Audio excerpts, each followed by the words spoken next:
14 फरवरी यानी Valentine day एक ऐसा दिन जिसे पूरी दुनिया में प्यार का प्रतीक माना जाता है। लोग अपने पार्टनर्स को गिफ्ट्स देते हैं, वादे करते हैं और साथ जीने मरने की कस्में खाते हैं।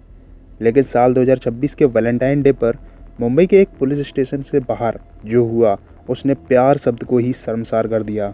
पुलिस ने एक ऐसा नौजवान को गिरफ्तार किया जिसने अपनी ही प्रेमिका के साथ कुछ ऐसा किया था जिसे सुनकर किसी भी आम इंसान की रूह कांप जाएगी।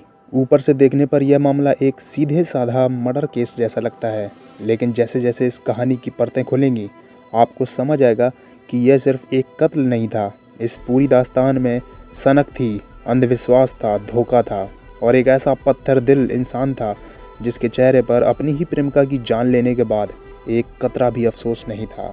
जब मीडिया ने उससे पूछा कि तुमने ऐसा क्यों किया, तो उसने मुस्कुराते हुए कहा, जो हो गया सो हो गया, अब छोड़ो ना, क्या करोगे जानकर। आखिर कौन था यह शख्स और क्यों एक हंसती खेलती कॉलेज जाने वाली लड़की की ज़िंदगी इस तरह ख़त्म हो गई, चलिए जानते हैं आज की इस वीडियो में। हमारी कहानी की शुरुआत होती है मध्य प्रदेश के इंदौर शहर से।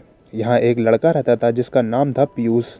पीयूष मूल रूप से मंदसौर का रहने वाला था, लेकिन इंदौर में एक किराए का कमरा लेकर MBA की पढ़ाई कर रहा था। उसके पिता गांव में एक राशन की दुकान चलाते थे। पीयूष की ज़िंदगी बिल्कुल आम थी। परिवार था, दोस्त थे और कॉलेज में ही पढ़ने वाली एक गर्लफ्रेंड भी थी। सुरक्षा और गोपनीयता की वजह से हम इस लड़की को मीना नाम देंगे। अब बात करते हैं मीना की। मीना एक बेहद खुश मिजाज, होनहार और सकारात्मक लड़की थी। उसका परिवार उससे बेहद प्यार करता था। उसकी एक छोटी बहन थी जिससे उसकी गहरी बॉन्डिंग थी। मीना के पिता अपनी बेटी को लेकर इतने फिक्रमंद रहते थे कि वे रोज उसे खुद कॉलेज छोड़ने और लेने जाया करते थे ताकि वह सुरक्षित रहे। कॉलेज पहुंचने के बाद मीना का ज़्यादातर वक्त पीयूष के साथ ही बीतता था, क्योंकि दोनों एक ही क्लास में थे। देखते ही देखते उनके रिश्ते को 1 साल बीत गया, लेकिन इस 1 साल में सब कुछ वैसा नहीं था जैसे बाहर से दिख रहा था। मीना के परिवार ने उसे हमेशा पूरी आज़ादी दी थी, लेकिन पीयूष के दिमाग में कुछ और ही चल रहा था।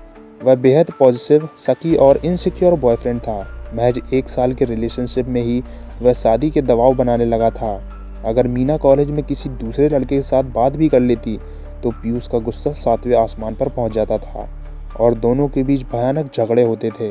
मीना प्यार में अंधी होकर इस जहरीले रिश्ते को झेलती रही, इस उम्मीद में कि शायद सब ठीक हो जाएगा।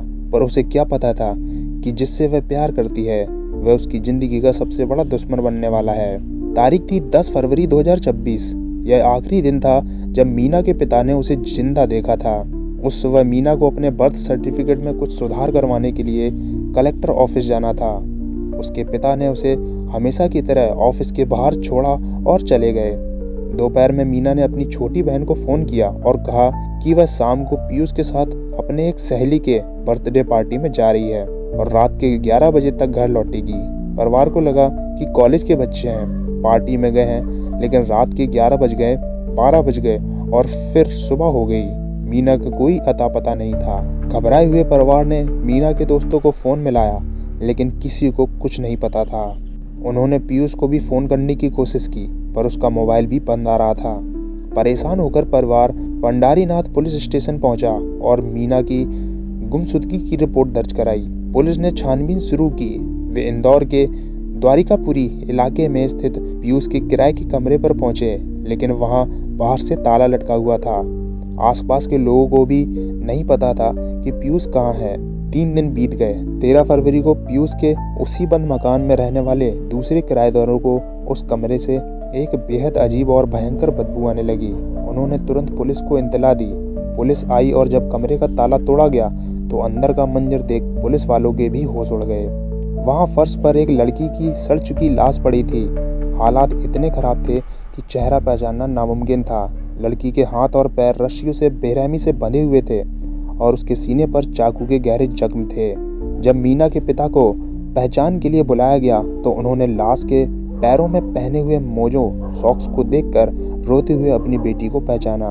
एक पिता के लिए अपनी लाडली को इस हाल में देखना किसी कयामत से कम नहीं था।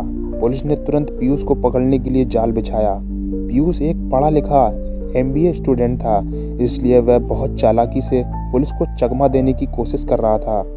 उसने अपना फ़ोन तोड़ दिया था, नया सिम कार्ड ले लिया था और लगातार अपनी लोकेशन बदल रहा था। वह इंदौर से भागकर महाराष्ट्र पहुंच गया और वहां अलग अलग होटलों में रुकने लगा। लेकिन मुंबई और इंदौर पुलिस के जॉइंट ऑपरेशन ने आखिरकार उसकी नई सिम को ट्रैक कर लिया और 14 फरवरी यानी वैलेंटाइन डे के दिन उसे अंधेरी से धर दबोचा। गिरफ्तारी के बाद जब पुलिस ने पीयूष से पूछताछ की तो जो बातें सामने आई वे किसी साइको थ्रिलर फिल्म से भी ज़्यादा डरावनी थी। 10 फरवरी को जब पीयूष मीना को अपने कमरे पर लाया था तो वहां दोनों के बीच शादी को लेकर और मीना के फ़ोन में मौजूद कुछ ऐप्स को लेकर बहुत बड़ा झगड़ा हुआ। पीयूष को शक था कि मीना उसे धोखा दे रही है। गुस्से में आकर उसने मीना के हाथ पैर बांध दिए, उसके मुंह पे कपड़ा ठूंस दिया ताकि उसकी चीखें बाहर न जाएं और फिर रस्सी से उसका गला घोंटकर उसे मार डाला। लेकिन खौफनाक बात यह है कि मर्डर करने के बाद भी वह डरा नहीं। वह कमरे से बाहर गया, बियर खरीद कर लाया और अपनी प्रेमिका की लाश के पास बैठकर बियर पीने लगा। इतना ही नहीं, उसने मीना के फ़ोन को अनलॉक किया और उनके कुछ बेहद निजी प्राइवेट वीडियोस को मीना के ही कॉलेज ग्रुप पर और सोशल मीडिया पर शेयर कर दिया। उसने खुद का चेहरा तो छुपा लिया लेकिन मीना की मर्यादा को पूरी तरह तार तार कर दिया। जाते जाते उसने मीना के फ़ोन से उसकी बहन को मैसेज किया कि मैं घर छोड़कर भाग रही हूँ ताकि पुलिस को भटका सके। पुलिस को जांच के दौरान पनवेल के एक सुनसान इलाके से कुछ ऐसी चीज़ें मिली जिससे पता चला कि पीयूष ने वहां जाकर काला जादू या आत्मा बुलाने की कोशिश की थी। पूछताछ में उसने बताया कि कत्ल के बाद उसे अजीब लग रहा था, इसलिए उसने यूट्यूब पर ट्यूटोरियल्स देखा कि आत्माओं से कैसे बात करते हैं। वह मीना की रूह को बुलाकर यह पूछना चाहता था कि क्या वह वाकई उससे प्यार करती थी या नहीं। उसका मानना था कि इंसान झूठ बोल सकता है लेकिन आत्मा नहीं। जब पुलिस रिमांड के बाद 17 फरवरी को पीयूष को कोर्ट और मीडिया के सामने लाया गया तो पूरी दुनिया उसका रवैया देखकर दंग रह गई। पुलिस स्टेशन के अंदर वह रोने और पछतावे का नाटक कर रहा था, लेकिन कैमरों के सामने आते ही उसके चेहरे पर एक अजीब सी कुटिल मुस्कान आ गई। जब पत्रकार ने उससे सवाल किया कि तुम्हारी प्रेमिका थी फिर क्यों मारा उसे, तो उसने बड़े आराम से कैमरे पर हाथ हिलाते हुए कहा, अरे छोड़ो ना यार, जो हो गया सो हो गया, अब क्या करोगे जानकर। दोस्तों, एक पढ़ा लिखा MBA छात्र जो समाज का भविष्य हो सकता था, वह अपनी सनक और सनकी मिजाज की वजह से एक बेरहम कातिल बन गया।